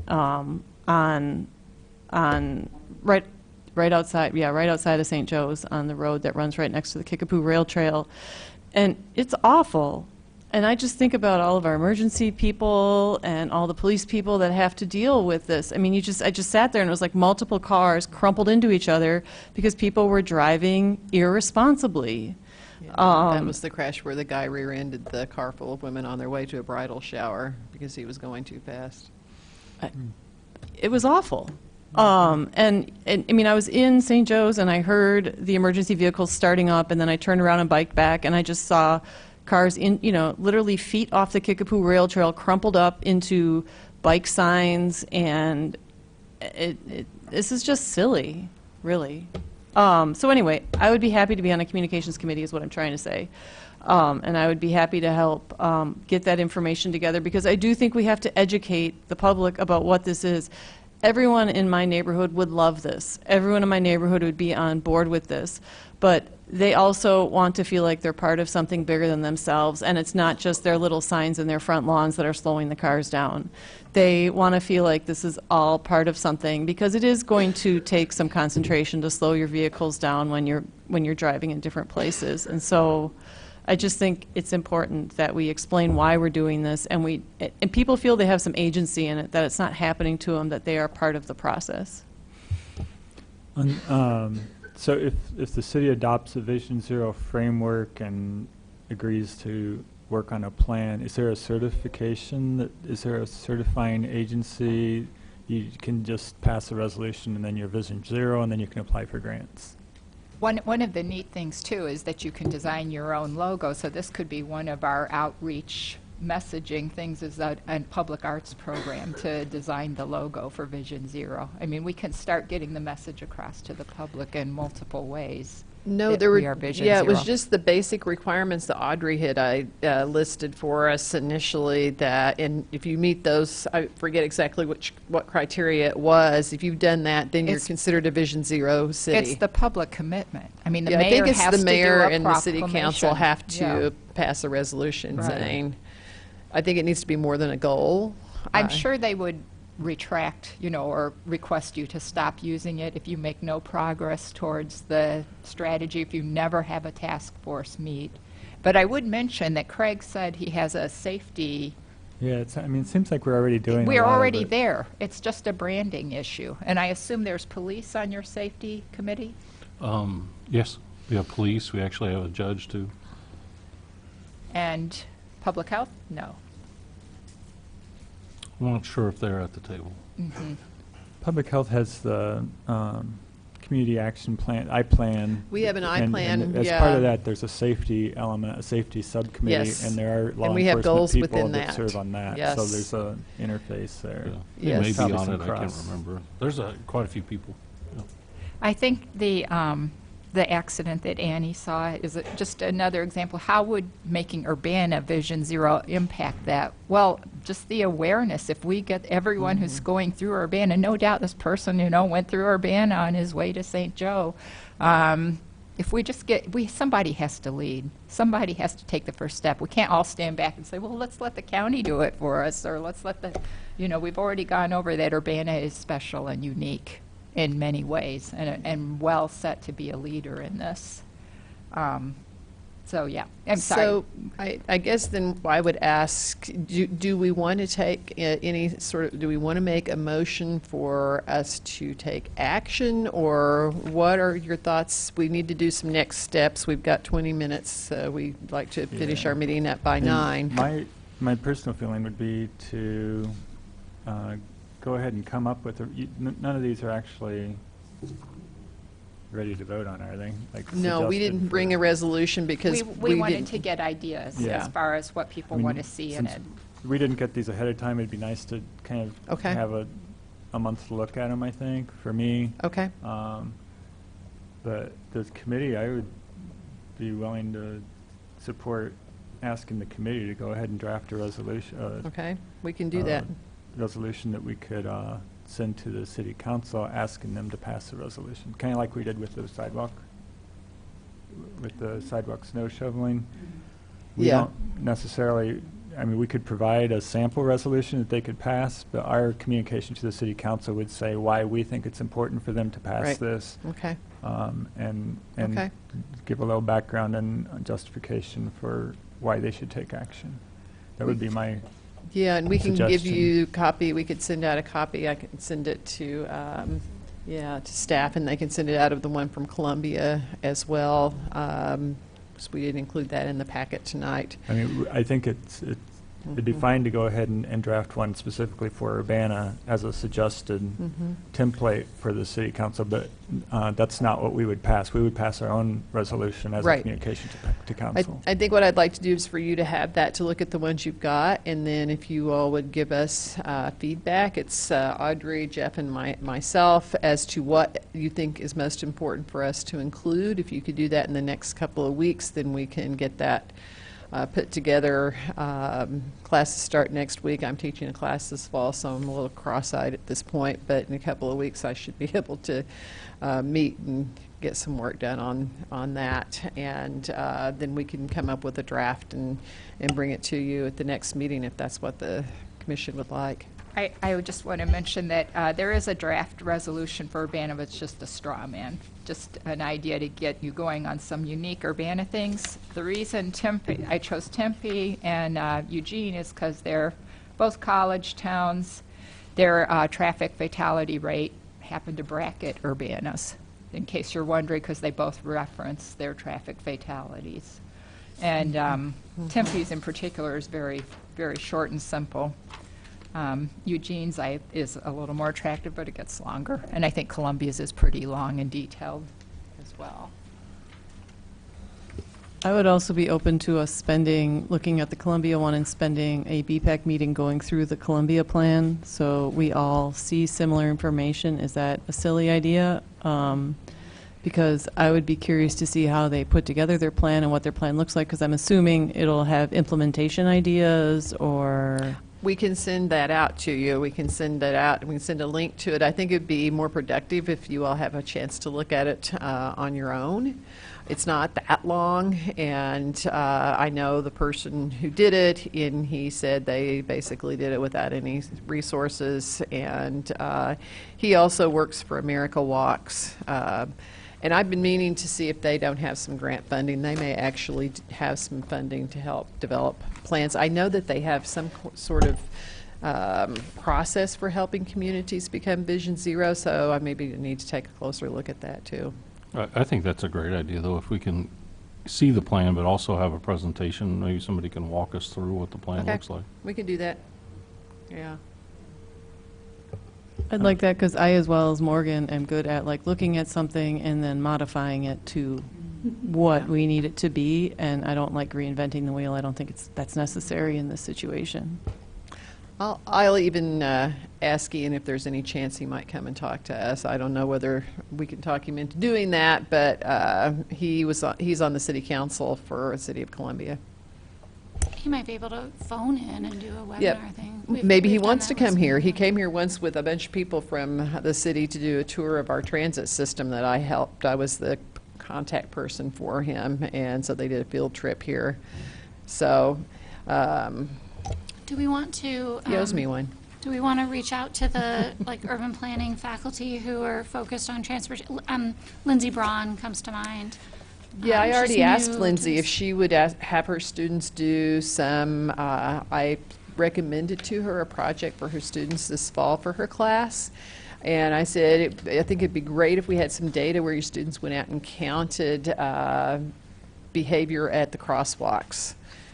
Are cars yielding when pedestrians are in the crosswalks? What are the pedestrians doing? What are the bicyclists doing? And she said she thought that'd be a great project. So she was going to have her students work on that. So we have the opportunity to get that kind of data collection that we can use. It's not as hard data as when we get actual counters and other things out there, but I think the observational information is helpful. Mary Alice had a wonderful idea about engaging the hackathon, that this could be a goal for the hackathon to see what can you get out of the databases. I know the Urbana crash database, is much more up to date and much more detailed than what the state has, and it would be fascinating to see what the hackers could get out of all the databases to come up with actionable answers regarding, for example, the skill report from RPC, while it mentions what pedestrians were doing before their crash or what cyclists were doing before their crash, it's not pulled out what drivers were doing before their crash with a pedestrian specifically. It does have what drivers were doing before crashes generically, but not before crashes with pedestrians or cyclists. So, that kind of detail might be obtainable through a hackathon effort, which would be pretty neat. She also wondered whether the cameras at intersections have any ability to identify speed. No, and the cameras at intersections do not record either, just so you know. We've been asked that a lot. That's actually that's a whole other legal thing that we don't want to get into, but no, we do not record. What do they do? They basically are. Oh, they're just for detection. Receiving to the change detection. the light. Okay, that's it. Yeah. Yeah, and they're not red light running cameras or anything like that. Yeah. Yes, I personally would be thrilled if we could have red light running law available downstate, but it is actually only legal in the Chicago area. So And I that's can not something we have access to. Those are huge revenue generators because, as you can see, people run red lights all the time. People who run red lights hate them. Yep. I was in a car with someone who had 3 of them, and she was mad. It's also, I think part of it is they're run by they're contracted by private companies, and what's really pretty annoying is that somebody will do a rolling right turn on red and get a $100 ticket or something. Chicago has a 1-second all clear and an amazingly short yellow, and so that really was a big problem. So this signal timing also has an impact on how that works. But they work. So- But these actually really do work. We just wanted fake They ones do put work, up. We and I wanted would fake love to ones have put up them. throughout the whole city with flashing lights going off all the time, just to I try to agree. I think convince if people. If the But cities could run it instead of a private company and just say Yeah. we're only going to enforce Right. red light running and speeding, we're not going to do Well, all these Chicago little. bluebird initially. That's why there was so much blowback. There were issues with the company and with how they were implementing it, and that's why there was an enormous amount of blowback. But there's also a lot of blowback because people are running red lights and they don't like getting caught, fined for it. Yeah. They do improve Okay. safety. The data is absolutely clear. They reduce crashes at intersections. There's no 2 ways around it. Bill, Yeah, Jeff. I'm wondering if we should make a motion to direct the subcommittee to come back with a resolution or take a straw poll, just so we get clear direction, so that we're working towards something at the next meeting, and then the next meeting we have a plan to move forward. Okay, could you put that in the form of a motion? Sure. I would move that the BPAC directs the subcommittee to put together resolution that would then be taken to city council for action at the next BPAC committee meeting. I don't know if we want to include anything else about, it's a long motion, but anything else about Cynthia was going to send out some of the additional documents, the plan, as well for people to review at the next meeting. Okay, I think You Jeff can say as moved, discussed. Jeff moved to direct the BPAC subcommittee on Vision Zero to bring back a resolution for voting at an upcoming BPAC committee meeting. I second. And I think the rest is understood. Perfect. And Morgan seconded. That was a good job. Go ahead. Was that clear? Okay. You get it? You got that? Okay. So is there any discussion on that motion? All in favor, say aye. Aye. Aye. Any opposed? That motion carries. Thank you very much.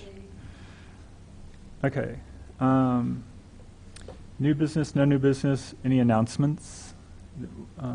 Besides Cynthia, could you that September 10th pedestrian safety? September 10th is the Illinois Department of Transportation's Pedestrian Safety Peer Exchange. Is it workshop or seminar? I don't remember which. And it will be at Illinois Terminal in the on the top floor there, City View. And What day of the week is that? that is, It's both the 10th and the morning of the 11th. that's right, it's the 10th and the 11th. I should clarify, it's the 10th and the 11th. And I think I have a preliminary agenda. I might be able to tell you something more. There's a real focus on data-driven approaches. So I think that fits well with our efforts and our thought processes about how to proceed locally. Okay. Let me look Thanks. here. It's called the Pedestrian Safety Peer Exchange, September 10th and 11th, Illinois Terminal, City View. And I don't think I have anything else here on it. Nope, that's all I have. Does anybody else have anything? Okay. Other announcements? Any other announcements? I have a few. I've just been seeing some really nice infrastructure in Urbana that I suspect Craig has had a hand in. There is been some new white striping painted in front of a landmark on campus called the Halfway House at South Matthews Avenue. There have been repainted bike and walk lanes throughout the city. Maine and Illinois seems to have new signal, seems to have like a bike signal activation thing, and the signaling is different on Maine and Illinois. I don't know how it's changed, but I do know it's like a little bit longer in different ways. Maine and Illinois. Vine and Illinois. I'm sorry, Vine and Illinois. I knew I had one of those wrong. I was like, one of these is wrong. Vine and Illinois. And then what was the other one? Oh, around, I've been biking to the Kickapoo Rail Trail on side paths as much as I can, and maybe these sidewalks have always been there and I just never noticed them, but there appears to be sidewalks if you go towards like the county nursing home, past the baseball field. Some of those are new. And it's fantastic because you can just scoot through all of there. That was part of when the nursing home was sold. They had Yeah. to subdivide that lot because that used to be county-owned lot. And once you subdivide something, then the city can force you to put in sidewalks. So they did put in sidewalks there. I was pushing for a multi-use path, wider path, especially along that east-west road. And there's some that would've hard right turns, connected really hard right turns there. Would have connected to the park district plan, but couldn't get them to do that. Yeah, but that was good to see too. So those I just wanted to. And there are advanced stop lines and all those crossings on those two streets too. Yeah, Yeah, I saw that. And little So- stop signs. So it's nice. So it's like if you are with people who the person I often bike with does not like biking in the street. So it's nice. It's a nice way to almost get all the way out to the Kickapoo Rail Trail, except for that little bit, those couple blocks that are on Main Street. So it's nice. Yeah, as a general rule of thumb, anything that's good is, I did it.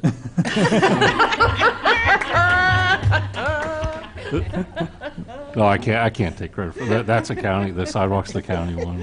But, no, we just finished up, we're almost done with our annual restriping Yeah, it's been this year. And very we bad also to see took that. care of the Florida and Vine intersection. We had some rough pavement there, and we still have some more striping to do there. We're trying to clean things up a little bit. We put in some more sharrows to kind of help the bicyclists. And lots of to new go through. ramps. Yeah, yeah. And drainage grates, I noted as well. But I'm kidding about taking credit, 'cause I get all the other stuff. Own what you but- can. Yeah, right. Other announcements? My other question is regarding the bike map, the CU bike map. At work, we've printed up over 150 campus maps because the on-campus guide no longer has a campus map inside of it. And so I know I left the gentleman's name at work, but FNS said this would kind of be a great project for us because we're always trying to show students how we actually are actionable and helpful. I know, Morgan, I should email you this person's name. I'm just wondering if it's Sarthik who joined us today in the, Oh, is it? working for Stacy? Or was it someone in the map area? Nah, it's a person's name who has worked with my boss, Charlotte Bauer. Okay, no, someone. So I can email something, but it would just be, but it seems to me like a very actionable thing for Evanes to be able to make a wonderful bike, walk, pedestrian map of the university for people to use, but I didn't know if that fit into the CU bike map, but I just wanted to just kind of When you, ping just when you're people talking that. about the CU bike map, are you talking about Champaign County Bikes I map? guess, yeah, like that the map. map? Yeah, I know, Just because I guess making that used to sure. be handed out, and so I don't know what, I guess that was Dean of handed out to students before. The Dean of Students gets about 10,000 copies for incoming freshmen and transfer students each year. Okay. I and didn't gra- check this Available year, but ARC that's the and- plan. So graduate students don't get them, though, is what I'm picking up on here. Like 14,000 graduate students, for example. Someone I know who works for the graduate college might know that number. Well, we'll just follow up with you. We didn't get them in 2012. I'll say. You did or We didn't? did not get them. Yeah, okay, thank Okay. you. Yeah. Any other announcements? And then I have one more. Okay. I got one question. Trash pickup. I would like to know how, one thing people always complain about, and it feels like intractable, I'm saying the wrong word, intractable, but we have multiple trash pickup companies in Urbana, and those trucks rip up our roads. They're not environmentally friendly. They're very noisy. They pollute. That sounds like it's something that's been brought up at city council before, and you should bring it up This is again how- if you want, but I this is- don't think it's an announcement for VPAC. Well, my question is who do you talk to, or how do you? Well, it's been discussed at city council trying whether or not you should try to go to one traffic caller before, and Stop them from coming at 4:30 in the morning. in various ways that can and can't be implemented. So you can try again, but City council, who you talk to? City council? yeah. It's not a It's- traffic commission, and it's not a BPAC No. question. You Got could, it. you could bring it to the Sustainability Advisory Commission also. Sustainability Advisory Commission's on the first Tuesday of every month at 2 o'clock, or at 7 o'clock usually in these rooms. Want me to make a copy and give it to you? Yeah, and and Scott Tess, the staff contact for Sustainability Advisory Commission, also is in charge of the licensing for the garbage companies. So he could provide more information if you're looking for information about justification why it is the way it is, things like that. I did pass out these little magnets for people that thought I'd try. I had a brief email conversation with Craig about what kind of signs we have for to help people understand that there's a 3 feet minimum between bicycles and cars. And this isn't one of the approved state ones, but it is approved by other states. And I like this one, so I made magnets of this one. And if you want to put it on your car, just to try it out and see if people can read it or see if you get any feedback on it, and maybe we can get Champaign County Bikes or somebody to help distribute some. Anything else? Okay, future topics. Nancy suggested we add a couple future topics. I think we should, thinking about tonight, I think we should review what's on the BPAC webpage. We have something called Bike Urbana, and I think we should review the content on that. And I think we need also to add a Walk Urbana, because I've been kind of perusing rules of the road, and the rules for how to interact with pedestrians are really pitifully described in rules of the road. And the other thing is maybe we could put a Vision Zero content on the web page. So I think that we could, I don't know if this is on or off, but I think we could probably do that amongst the committee without too much problem. I mean, with someone who knows how to work with the web, I think we could review the content and come up with something fairly easily. Maybe like a subcommittee like we did with Vision Zero, have a 3-person committee work on something like that? Yeah. Okay, let's put that under future topics. Anything else? Yep. I would like the bike share. I'd like to know about the cost savings from the university's perspective of the bike share, what the future of bike share is. Are we moving towards I was just in Syracuse, and they have a system which is bikes, scooters, like 3-wheeled scooters, cars. Are we moving towards something else? So where's bike share going? Where are we at? I'd just like to know about the renewal of contract. Well, I'm curious, the university, if they had a cost savings this year from cutting, because that was sort of a big deal, that they used to have to spend a lot of money to cut bikes off locks, and if, I don't know, just curious. If the bike shares had any effect on that whatsoever? Maybe Morgan could find out. Did you want a future topic, or do you want to answer? Future topic. Future topic. Let's talk about it in the future. Yes, please. Okay. All right, let's put that as future topic, and or maybe Morgan can report on that or something. I can talk with Kevin, and we can do something together. Okay. All right. I have an announcement. Yeah, go ahead. Kelly Wagging just made the next checkpoint at Paris Press Paris. She's on her way back to Paris. Yay.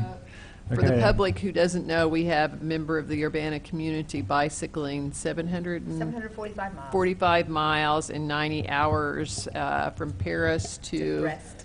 Well, it's a different city this year, but yeah, it's a rather spectacular event that's been happening for, I think, 100 years in France, and she's still hanging in there, rolling along.